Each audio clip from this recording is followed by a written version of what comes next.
He leads us all the way, playing proper football, the Sheffield United way. Ale, ale, ale. Ale, ale, ale.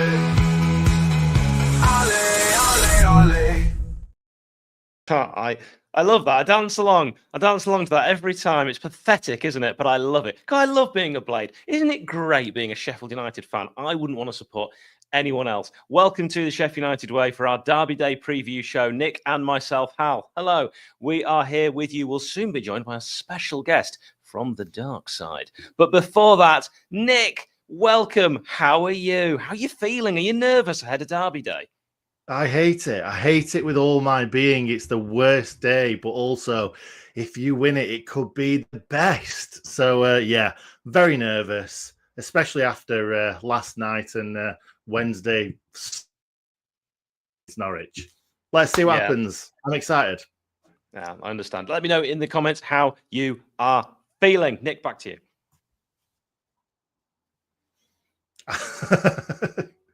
Okay, thank you, Hal. I really appreciate that because I'm ready for this video at all today. So I'm going to try my very best to fudge my way through. So we are talking about Panenka Bar and Grill first and foremost. They are our pre and post match bar.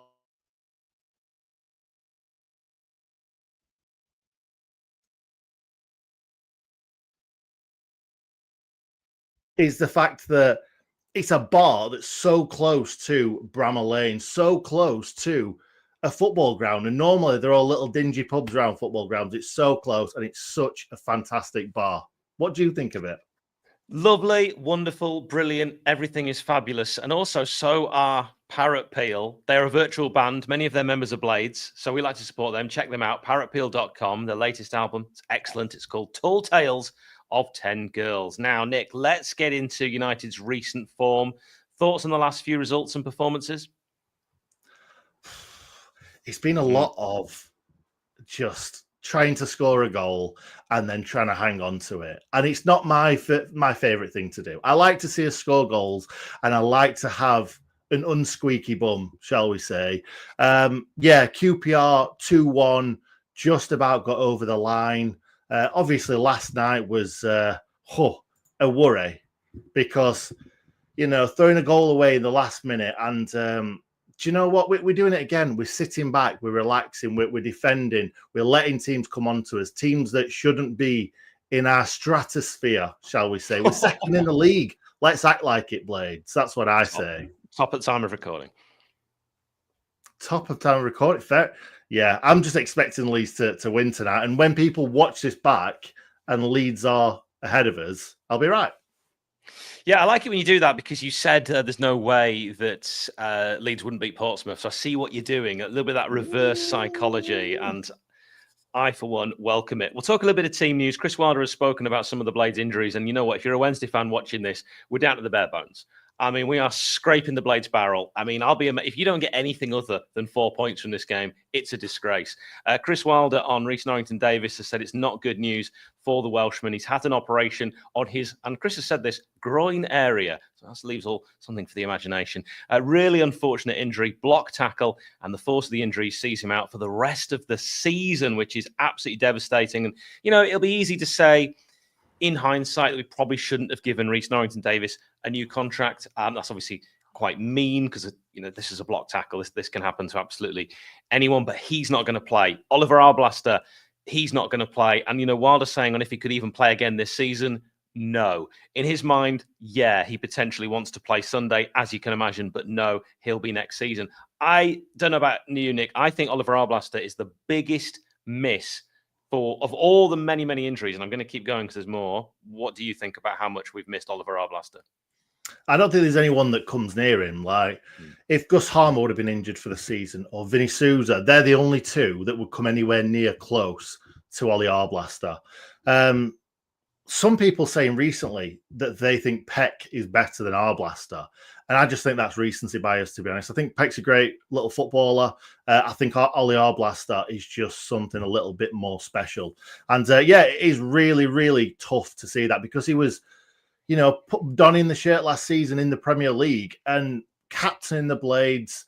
You say don't throw youngsters into a toxic season like it was last season, and he absolutely thrived. And this should have been his season to really kick on and become that staple in the Sheffield United side. And unfortunately, it wasn't to be. And it was this reverse fixture, wasn't it, where it happened? Yeah, he tried to carry on. I would say with Peck and Arblaster, just appreciate them both. You don't need to compare the two. There'll be a time when they both play together, and it'll be a beautiful thing.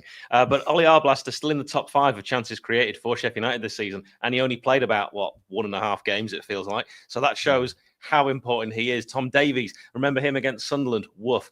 He won't be available for this weekend. A huge miss, a Premier League player. Tom Cannon will be okay, apparently. So, there's that.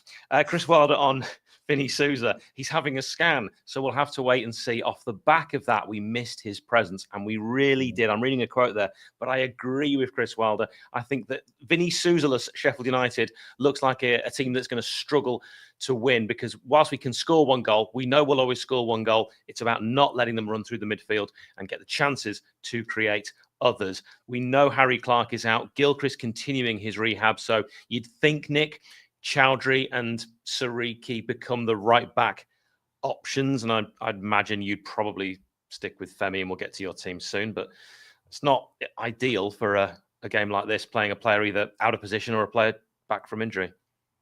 No, and the other things that we've got to talk about is the fact that Femi went off. I don't know whether that's injury or whether that's just, I don't know, the lack of game time, stiffness in his legs. Holding came off. Obviously, he's not played for a very, very long time. And somebody else came off. I've not got my notes in front of me, Hal. I've just Tyrese, don't you worry. I'm here for you. Tyrese Campbell as well. Another concern. And Nick, I do want your lineup. So if you wouldn't mind showing us on screen, if you are watching, you can see it. If you are listening as an audio podcast, I will go through this for you. But Nick, you've actually, with your lineup, you've got Tyrese Campbell in there. Talk us through it. Of course I have. Yeah, you've got to, haven't you? I've got Tyrese in there. I've got Sariki in there. Do you know what? I wouldn't be against playing Holding in this game as well, to be honest. I thought he was fantastic last night. He felt like a cultured centre-back that just knew exactly where he needed to be at every single point in this game. And sometimes you can't say the same for Jack Robinson. But we'll have to wait and see what he goes with in this game. Robinson actually should have been out for this game because I don't know what he was doing in the last minute, getting someone in the headlock and throwing them over. He was just lost his head massively. So anyway, I've gone Cooper in goal, obviously, best goalkeeper in the league by a country mile.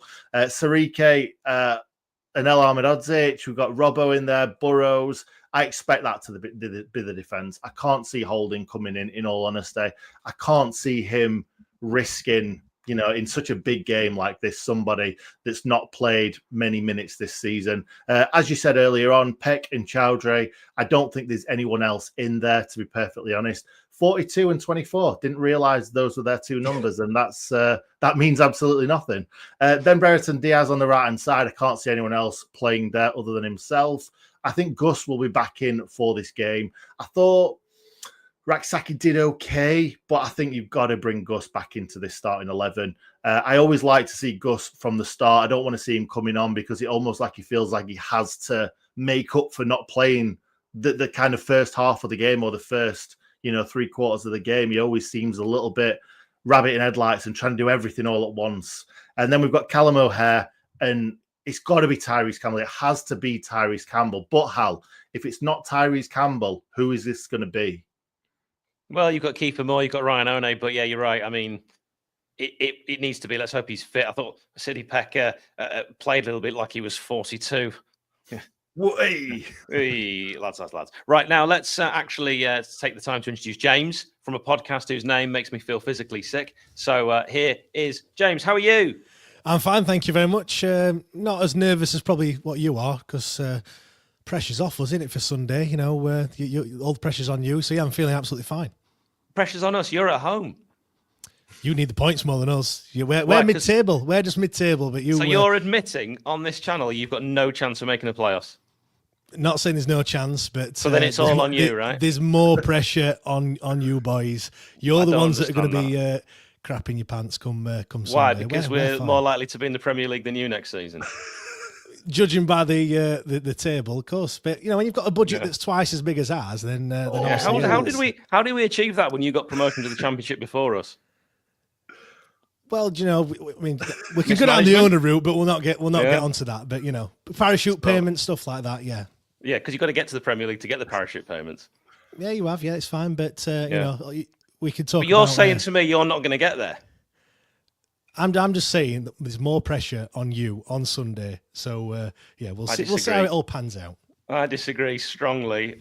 We will get your lineup actually on that one, but Nick, I want you to throw a question at James. Throw anyone you like at him. Do you enjoy being interrogated by Hal? It's my favourite pastime. To be fair, Good. I enjoy being interrogated by him rather than watching his videos that he puts out. I'm glad he's dropped those comedy videos anyway. Oh, well, they're coming back. Don't. Joe, what? I mean, you can if you want, but my advice would be to stop. To be fair. James, if I was going to take the advice of someone who decided to support Sheffield Wednesday, I don't think I'd be where I am today. Well, anyway, I'm going to ask the question that I was actually going to ask. So this season, James, where do you think Danny Röhl is going to have you finishing in his last season as Sheffield Wednesday manager? Do you know what? I'm going to be brutally honest, and it's nothing down to Danny Röhl. It's just down to all the antics off the field. I said at the start of the season, 10th would be a good result, and judging by where we finished last season, I mean the annoying part is I feel like with a bit of investment, not signing frees and loans on the middle aisle from Alde, we might have been able to get into the top 6, but that's where we're shopping at the moment. We've got an owner that don't really want to back the manager, which I feel is a massive shame because, I think Danny Röhl's doing a fantastic job with what he's got. I've heard you moaning about your injuries and scraping the barrel. I mean, if you're scraping the barrel, then I've no idea what we're doing with 5th and 6th choice centre-backs out at the moment. But he's doing a great job. And I feel, honestly, I feel like we're just going to miss out on playoffs. I mean, ask me on Monday when we've beaten you guys 2-0, then I might be a little bit more optimistic. This is interesting. Let's get your lineup on screen, James, and you can talk us through it. There will be some watching that aren't as familiar with some of your players. So talk us through. Is this your one or the one you think Danny will go with? This is what I think Danny would go with, to be fair. James Beadle in goal, best goalkeeper in the Championship. I don't quite think that, to be fair. Whoa, we can't brush over that. We can't brush over. Look, Nick, I really like that. I like Beadle. I think he's a really, really good keeper. I think he's not the best in the Championship, obviously, but he is a very, very good keeper. I think he'll only get better. So I do like him as a keeper. Very, very good. You said two. You know what? He was great. He has gone off the boil. I mean, the howler against Coventry, that was pretty poor. And I feel like he has lacked a little bit. I mean, his save percentage is not great, but I feel like he's been lacking. His defence hasn't been fantastic in front of him. So he's a good goalkeeper. I think he'll get into the Premier League, but it's a lot of people have turned on him already, I think, which is mad. Like they already turned on him, saying that he's not ours, and we should have Pierce Charles in goal. But I think he's a great goalkeeper, and he's that was a little bit tongue in cheek earlier on. Let's say, but if you want to put it back up, the back four. I feel like he's going to go back to what we had against Plymouth. So that'll be 2 changes from those that played last night. I feel like, the 2 centre backs, as I've just mentioned, Michael Ehekwe and Max Lowe. Max Lowe's done all right for us this season. I know you boys were saying that he's terrible and everything, but he started off a bit shaky, but playing in a role that's not really his. I think he has really stepped up. Ryo Hatsuse on the left, Japanese fullback that we brought in from the J League. He had a decent 10 or 15 minutes against Burnley. Had a decent debut against Sunderland. Didn't play last night, but so I feel he'll come back in. And Dom Iofa has been out of injury, but I feel like he'll come in on the right hand side. Probably didn't play yesterday because of this weekend. The last 4 goals that we've conceded, have all been down that side. The 2 goals we conceded last night, certainly we looked a bit shaky with Valentin. So I feel like Dom Iorfa's played in a lot of derbies before, knows what it's all about, which I think is key. So he'll come in. And the rest, pretty much exactly the same as what we have been playing. So Shea Charles, Barry Bannon, I don't need to talk about those two, I'm sure. I mean, Chris Wilder knows a lot about Shea Charles, trying to sign him in January, but obviously wanted to stay with the biggest team in Sheffield at Sheffield Wednesday. And then, you've got Windass, Ingleson, Gassama. Gassama's certainly one you need to look out for. He had a decent game at the Lane. He's come into some decent form, 2 goals in his last 2 games.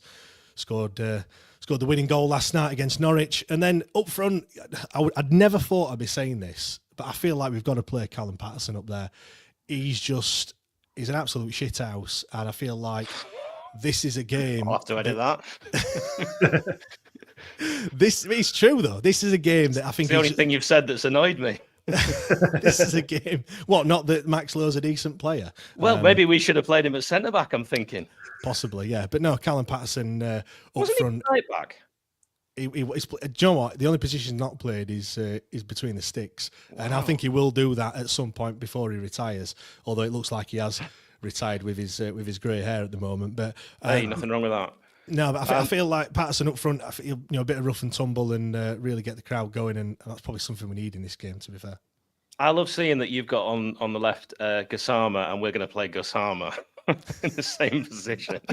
Yeah, commentator nightmare there. Yeah, it really is. Actually, the referee for this one, I'm just going to give you the details on this for Sheffield Wednesday against United, is Andrew Kitchen, and he's taken charge of 23 matches in all competitions so far this season. He's given 84 yellows, which is actually very average. He's only given 2 red cards, which is slightly below. He's given 4 penalties. One of those to Sheffield United. He actually refed us in September with our 1-0 home win against Watford, a match in which he, as I say, did give a penalty to United.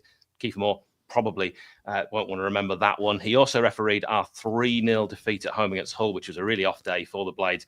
There are the only 2 occasions in his entire career that he's refed us that I was able to find. He was in charge of Wednesday's 1-1 home draw against Cardiff. He's only refed them twice. They actually won the other. I don't know, James, if you've got any memories of his performance in that game that sticks out, because I don't remember too much about him other than that Watford one. I think he got pretty much everything right from what I recall. Not really, but I'm just wondering whether you're going to whinge about the referee like you did last night about that one, because he certainly didn't give you a penalty that you thought you should have had last night. That's all I've heard about, to be fair. Not that you conceded a last-minute goal, but the reason why you didn't win was obviously because of the ref, weren't it? But it's funny that you've heard that more than I have on social media. You must be following a lot more Sheffield United fan accounts than I am. Look, Nick, we've had these conversations before. It's not that word obsessed. It's just that you've got family. Didn't say it. Look, it's just family and friends. You know, I unlike yourself. Well, you actually do live in the city, don't you? You didn't. You've moved back, but it's not just. I'm not following any United accounts. Don't worry about that. It's friends and family, of course. But I heard it. I genuinely thought we should have had a penalty. I'll just sort of chime in with that at the end. Player connections, there's quite a few. We've already mentioned some with, of course, Max Lowe being brought up. Nick, you've got what I like to call Nick's fun game. Is that exactly how I put it as well? Yeah, that's what you wrote to me, and I read it out in that voice. Yeah. I've never done this before, so it might be terrible, but I've got a load of names here, and I want to run through them, and I want to ask and see if we can come to some sort of consensus who they should represent, Sheffield United or Sheffield Wednesday, where they were remembered the most, or if you want to claim them or not. So first up, I don't know why Owen Morrison came to mind first, but I don't want to claim Owen Morrison. What about you, Hal? Owen Morris scum? Absolutely not. I mean, he played more games for us, but it wasn't exactly thrilling. Can we not claim any of them? or does one side have to have him? Yeah, one side's got to have him. Well, if you don't want him, then I guess we have to have him, don't we? Really? And he did play more games for us, so yeah, we'll have Owen Morrison then. I think so. So Lee Bromby, I think we're claiming him. Lee Bromby. Yeah, we'll take Lee. Well, I don't have any option then, do I? Really? I mean, I would have said yes to Lee Bromby, but go on, if you. Well, we both want him. Bit of a tug of war. We have to ask Lee. I thought Lee Bromby was decent when he was at us. Obviously, when his career went downhill, he obviously jumped ship and went to you guys. But yeah, did all Cannot right. work you out. I don't know. We're on. Apparently, the pressure's on us, but you're the biggest team. I just can't work this out. I was actually wondering here. Played more games for us. I'm wondering whether the last team that they played for, did they normally claim them? Because, in my opinion, if a United player goes to Wednesday, they're not ours anymore. Nah, but the thing is, though, yeah, I don't think we're claiming Marvin Johnson, though, to be fair. So some Wednesday fans like him that I've spoken to. Also, we just said Morrison is Wednesdays, and he played for us more recently. So yeah, he played about 3 games though. Don't matter. Anyway, we'll have him. Del Gire. James? Do you know what? This is the one that I was when he went to you, I was the most disappointed. He was one of my favourite players. Now he can just get in the bin. He didn't go directly though. In fact, no, Stockport Leonard. No, he didn't. But yeah, just seeing. I don't know about you boys, but when you see someone playing in your case red and white, and then putting on a blue and white shirt, it just leaves a bit of taste in it. To be fair, but there he was one of my favourite anyone. players. There hasn't been anyone that I've really liked. Nick, has there been anyone we've really liked that's gone to play for them? Don't think so. So I think it's harder for that because you obviously lost Alan Quinn, Lee Bromby, Del Gire, and you liked them. But for us, we didn't like Marvin Johnson. We didn't rate Max Lowe, so it's been all right. Fair enough. Let's rattle through these now then. So we've got David McGoldrick next. I think it's obvious, isn't it? Easy, simple, move on. Most people don't even realise he played for us, to be fair. Yeah, it was only a few games, I think it was. Scored a goal against Plymouth, Yeovil, one of the two. Anyway. We might as well throw in there Chris O'Grady then, because that's the complete opposite. I think he scored 1 goal for us, and I don't think we claim him. Scored in this game. I mean, the picture that we always bring up of Jose Semedo when he's bowing down, and Chris O'Grady scored at Hillsborough against you. I think we have to have that one. To be fair, 100%. Alan Quinn, Blade, got to be Anna. I don't know about that one, you know. Really? Nah. He scored against Wednesday as well for United, and vice versa. Exactly. That's why it's hard. It's like he's in the middle. Is he in the middle? Well, I preferred Stephen of the 2 Quins anyway. I know he didn't play for Wednesday. Are we both claiming him, or is no one claiming him? Well, I would like to have Alan Quinn. I think he's more. I'd rather have Alan Quinn than Owen Morrison if I had to pick. No one's ever said that. You don't have to. And do you know, I'm okay with you guys having Alan Quinn on this occasion. Are you making some sort of best 11 or something? Because it could not be a bit all. one-sided. It's Nick's fun game. Come on, James, get on board. It's Nick's I'm fully fun on board. game. I am fully on board. It's fine. So, Gary Medine, what are your thoughts on Gary Medine, James? Absolute snake. But do you know what? When he played for us, it was great. Like Gary Medine, goal machine. He were fantastic for us. But yeah, more for on the pitch than off the pitch. I think it's fair to say. But yeah, I don't know. What did you think to him? Well, scored in this fixture. Fixture for us, of course. I was never really a Gary Medine head, in all honesty. He's a bit of a cult hero right now, just because he sung a song about. That's what I mean. Off the gap, weren't it? Off the pitch, everyone loved him. I think on the pitch, people felt we needed him to get over the line. Don't know if I agree. Right, I'll rattle through the rest. So we've got Keith Tracy. James, are you claiming him? Keith who? Oh. No, Okay. he did great when he came on loan. No, I'm not having him. He was also rather unkind about us on a podcast recently. So that's why I thought that. I thought he'd take him for that reason. You know, he played what 5-6 times for us. Like, I don't think we can. We are scraping barrel there, aren't we? Really? I remember him scoring an absolute screamer for us at Bramall Lane as well. So I remembered him in high regards until he went to Wednesday. But Dean Windass said some unkind things about Wednesday as well, didn't he? He has again played a couple of times. Like he's another one that you have those social posts where players that you forgot even played for us. I don't even think you can find a picture of Dean Windass in a Wednesday kit. So no, you can have him. We'll keep his son. It's fine. And finally, a load of rubbish ones. Mendes Lang. Oh. I didn't rate him. Tony McMahon. I quite liked him, but it was League One, so it didn't really count. And Keelan Lavery. Yeah, he was destined to be the next big thing, him, when he was at us, and didn't really do a great deal. Scored a couple of goals against Leeds when we thrashed them 6-1, which was nice. But other than that, No, you know, it's not many. There's not many great players, is there? Here that have played for both Wednesday and United. I mean, Richard Cresswell is one that stands out for me. I think he again probably did a little bit better for you than us. Certainly played more games for you anyway. Yeah, I liked him. David McGoldrick's obviously in there. He was pick of the bunch, I would say. And then there's a couple of managers, Steve Bruce and Danny Wilson. So, any thoughts? We'll have Wilson, even though. Yeah, it wasn't great with him. You can have Steve Bruce. I quite like Steve Bruce, to be fair. I don't want either of them, mate. You can take them both. Oh, we'll have Danny, surely. Danny Wilson was actually a really good man. And you spoke to him, Nick, and you really liked him. I'm surprised you didn't mention Mr. Leon Clark. I thought he would have been. I'm still going through him. I'm still going. Wrap this up. This game. No, I'm not. I wasn't. I've completely forgotten Leon Clark, but we are claiming him 100%. Anyway, Hal, move on to you. Let's do some score predictions. Right, we've asked some Blades in advance, and I'm going to start off with Steve and James, who both say this is going to be a tight 1-1 draw. And I think a lot of Blades will probably think that a draw is the sort of result you normally get at Derby Day because the fun book goes out the window. I'll read the next one then. Greg is going 2-1 United, and so is Ray. Jack and Liam think the Blades will win 1-0. Lauren predicts 2-0 United. I would love Brewster to get one, but I think Peck might fancy a little foray through the middle to seal the deal. Oh, I wouldn't mind it. Adam says 3-0 Blades, Brewster, Cannon and Robinson. He's going with the Boo Boys. Paul Duggan thinks 4-0 United, pasting the pigs at Swilsborough. That would be absolutely lovely. 4-0, at least that'll be a massacre, unlike the 4-2 massacre that apparently you had. So, yeah, maybe. I think conceding 4 is the massacre element. You know, even if you pull a few back. Not in my eyes, but anyway. I was going to say 1-0 United. I'm tempted to say 4-2 now. Nick, what do you think? I don't want to be boring because like the amount of you just did that game. Don't worry, everyone thinks you're boring now. I think James enjoyed that. I think James was buzzing for that, and we're going to do a little bit more of that after, aren't we, James? We're going to do it in your podcast as well. I was, but I think I'm going to can that idea. Yeah, now. Good shout.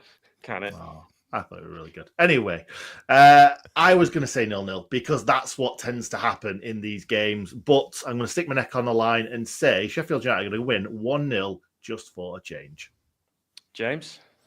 Well, I said 2-0 earlier. Do you know what? Genuinely, I didn't fancy us when we came to your place. I just didn't want to get battered. And that's genuine, how I felt when we came to the lane. And that didn't happen. It was fairly even. You just had a little bit of quality that won you the game that time. I do feel, as I mentioned at the top, I feel like you have the nerves are going to be with you. I feel like off the back of the, last night's result, I mean, the first half was awful, but the second half to come back from 2 goals down, we're going to be high on confidence. I do actually fancy us, to be fair. I know I said 2-0. We don't keep clean sheets at all. So I think if I'm going to change my score prediction, I think we're going to sneak it 2-1. You might take the lead, but we've picked up the most points from going behind so far this season. I'll go 2-1. Don't you think, though, because we won the first game, if you win this one, Steel City Derby is over the piece, even. If we win by more than 1 goal, we will be claiming it. Right. I guarantee that's how it works. It works on aggregate, So does it? It does in this. It does in the Steel City Derby. Yeah. If we beat you 2-0, then we would just edge it, just like the Ashes. Okay. We would claim the Ashes if that was the case. That's not how the Ashes works. Okay, but I think that you said that the pressure was on us at the start. I just want to go back to this because I do disagree. Are you really saying that? Why do you disagree? Because we won the first one. So, like I say, if you win this one, we are even. Also, you are going for the playoffs. You have genuine and serious aspirations with Danny Roll because he's a good manager. This has got to probably be it because he's likely to leave, and then who knows who you'll get. And he's getting the best out of your squad. You can still get there. Mathematically, it's still possible. You're at home. We just had a poor result. You've had a good result. I don't necessarily agree that the pressure's all on Sheffield United. Yeah, this is there for you. Us getting in the playoffs, we are punching well above our weight at the moment. Agreed, but you've got to go for it. Otherwise, there's no point being in this game. Otherwise, you sack off the season. But the pressure's not there. You could be sat on Sunday going into that game in third.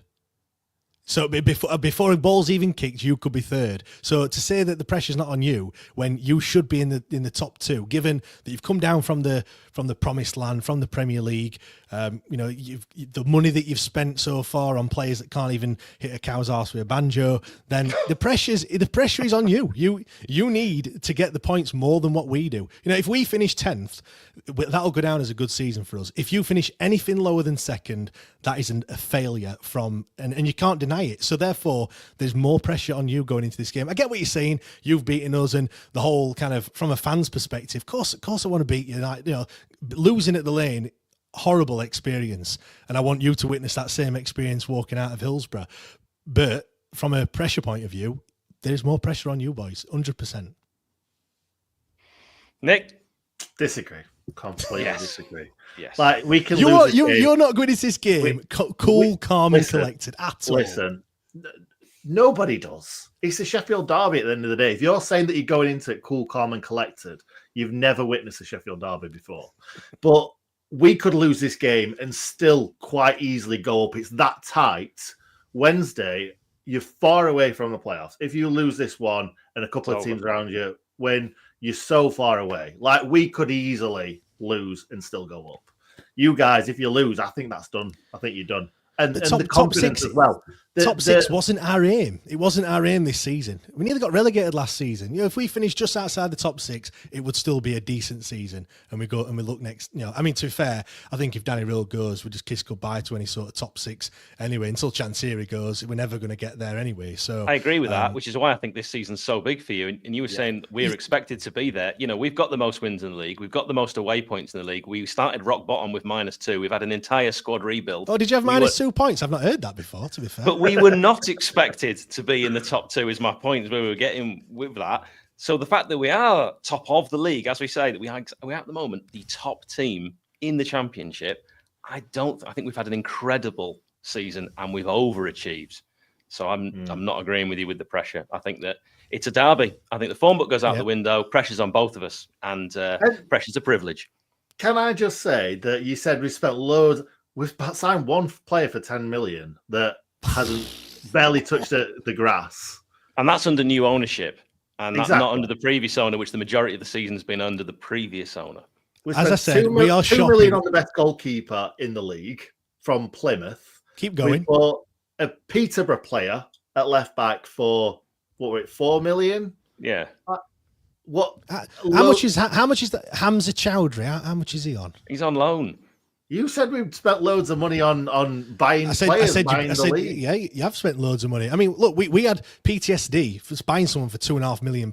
We were weighing up whether that was a good buy or not. £2.5 million, like that's the levels that we're at. We are. If Chris Wilder throws it about saying that all our players are on big money last time around, it's roles reverse. So you can't say the budget. Your wage budget is twice as much as what ours is. So is that a fact, or have you just made that up? It's. I don't know, and I don't think you know. The difference is as well, when Wilder were talking about that back in them days, you were like flirting. We were in the playoffs. We're top of the league right now as we're speaking.